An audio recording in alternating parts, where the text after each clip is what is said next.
Selamat pagi Bapak Ibu dan Saudara yang dikasihi Tuhan Yesus, bertemu kembali dengan Embun Surgawi pada pagi hari ini. Mari kita akan merenungkan firman Tuhan bersama-sama, namun kita akan berdoa sebelumnya. Bapa kami yang ada di surga, kami mau bersyukur kalau pada pagi hari ini kami bangun dalam keadaan yang baik. Terima kasih Tuhan Yesus, terima kasih. Biarlah firman-Mu ini menguatkan kami. Dalam nama Tuhan Yesus kami berdoa, haleluya, amin. Kita akan membaca kitab Roma pasal yang ke-6 ayat yang ke-11. Demikianlah hendaknya kamu memandangnya, bahwa kamu telah mati bagi dosa, tetapi kamu hidup bagi Allah dalam Kristus Yesus. Bapak, Ibu, dan Saudara yang dikasihi Tuhan Yesus, ayat ini adalah suatu perintah ya bagi seseorang yang percaya kepada Tuhan Yesus, seseorang yang mengaku bahwa dirinya adalah mengenal Kristus. Di sini dikatakan bahwa demikianlah hendaknya kamu memandangnya.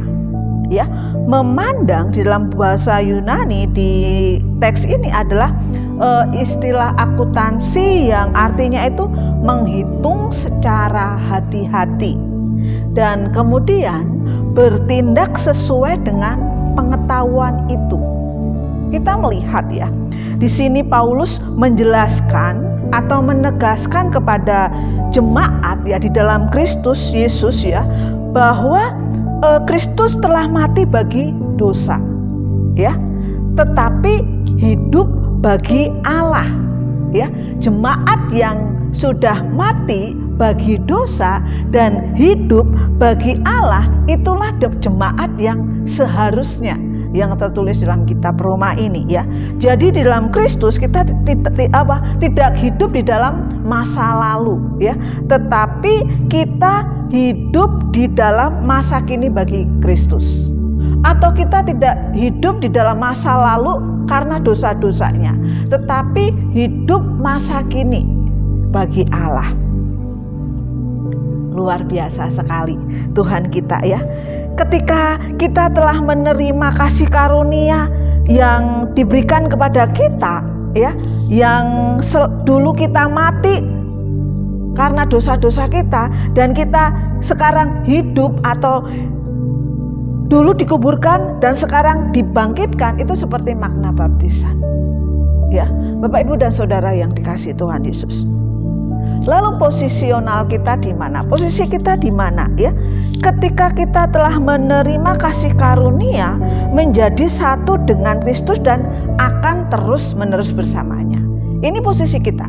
Ya, ketika kita menerima kasih karunia itu, kita menjadi satu dengan Kristus. Seperti yang tertulis di dalam Roma pasal yang ke-5 dan 6 dikatakan, sebab jika kita telah menjadi satu dengan apa yang sama dengan kematiannya, kita juga akan menjadi satu dengan apa yang sama dengan kebangkitannya. Karena kita tahu bahwa manusia lama kita telah turut disalibkan supaya tubuh dosa kita hilang kuasanya, agar jangan kita menghambakan diri lagi kepada dosa.